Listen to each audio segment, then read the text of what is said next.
The market continues to flirt with a major downturn this week, as all other economic indicators seem to be heading in that direction. I'm Tony with Clarkson Santoro, and this is our weekly real estate update for October 14th.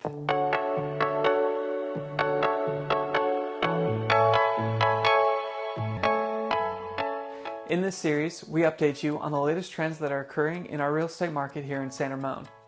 Using our more than 50 combined years of experience helping clients buy and sell homes, we explain what those trends mean for you as a homeowner or someone who is looking for a house that you will love to call home.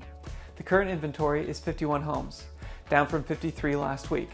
The average asking price of those homes was $1,914,000, which is down from last week's average of $1,978,000. 6 homes, asking an average of $1,868,000, went pending this week. That is more pending homes than last week's number of 5, with a higher average asking price from last week's $1,602,000. A total of 11 homes sold this week with an average sales price of $1,988,000. That average price was up from last week's average price of $1,833,000, and the total number of sold homes was lower than last week's 12. Okay, so now that we know how our market performed this past week, let's look at the key metrics that we track to help us understand how the San Ramon real estate market is performing and where it might be heading. The first 4 indicators that tell us about the health of the market remained pretty balanced this week, not leaning too far in either direction. Starting with inventory, we saw the number of homes for sale drop again this week. We are now sitting at 51 active homes on the market, which is very much a neutral market indicator. We have been in the high 40s to high 50s for the past several weeks. Last week we scored this indicator at 48, and this week we will nudge it slightly in the seller's direction to 49. The next market indicator relates directly to the inventory level, and that is the market turnover rate. And that continued to soften this week.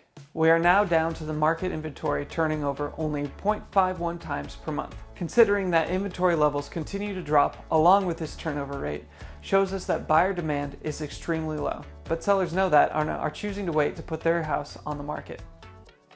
Last week we gave this indicator a score of 31, and this week we are lowering it to 28. The over-under asking price is the next indicator we track, and this is another glimmer of hope that we can avoid a big housing market crash. The average home sold for $29,000 under asking, or just 1.6 lower than the average asking price. That is an improvement from the 2.1 under asking price we saw last week. This tells us that buyers and sellers' expectations are even closer to realignment. Last week we gave this indicator a score of 45, and this week we are raising it slightly to 46. The last statistic that we watch to track the current health of the market is the average sales price. This is another of the current market health metrics that has helped balance out some of the negative rhetoric around the market movement. Average prices came up about $13,000 or 1% last week and have remained very consistent over the past few weeks. The total number of homes sold for the past few months is lower, but in general, prices are leveling off, not dropping off. Last week we gave this indicator a score of 53, and we will keep it at the same number this week. We have 2 more trends that we pay close attention to, and these help us predict and prepare for where the market is heading. Unfortunately, these 2 metrics are less optimistic and definitely point to a prolonged slowing in the market. The first being the tech industry in the South Bay. The Triple Q Fund, which we use to track the health of the Silicon Valley tech industry, fell another $11 this week. The large majority of San Ramon home buyers are employed by the South Bay tech companies, so a reduction in the stock values hurts their overall ability to afford new housing. Last week we gave this indicator a score of 34, but this week we are lowering it to 31. The last indicator that helps us predict the housing market's future is interest rates. After a momentary respite last week, those rates continue to climb up again this week. We are now sitting at a national average of 6.92% for a 30-year fixed mortgage.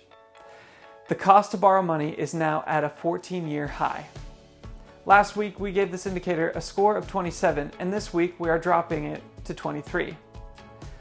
Overall, the market continues to flirt with a major downturn as all the other economic indicators seem to be heading in that direction. With the stock market continuing to see a reduction in value and interest rates continuing to climb, we are expecting a slower than usual winter market. Last week we gave the overall market a score of 38, and this week we are dropping it a couple more points to 36. For sellers, this market continues to put the pressure on you to make sure your listing price is very competitive. Homes are still selling, if at a slower rate, and it is the homes that have at least one thing about them that really impress a buyer and make them stand out compared to the rest of the homes on the market. For buyers, this just might be the market that you've been waiting for. Interest rates are up, which makes securing financing a little more difficult, but you will not be fighting over the homes that you are interested in with a bunch of other buyers. Homes are still selling, on average, for under their asking price and much lower than their peak market comparables. Prices could keep coming down, but that doesn't necessarily mean that they'll cost you less if the interest rates continue to climb. I hope this weekly summary and commentary helped you understand how our market is affecting your options. Let me know in the comments down below or contact us directly if you have specific questions about how you can navigate this market to sell or buy a home. And if you find this information helpful, share it with a friend. Hit the like button and subscribe so you'll always be up to date on the latest real estate news here in San Ramon. Have a safe weekend, and we'll see you next week with a new update.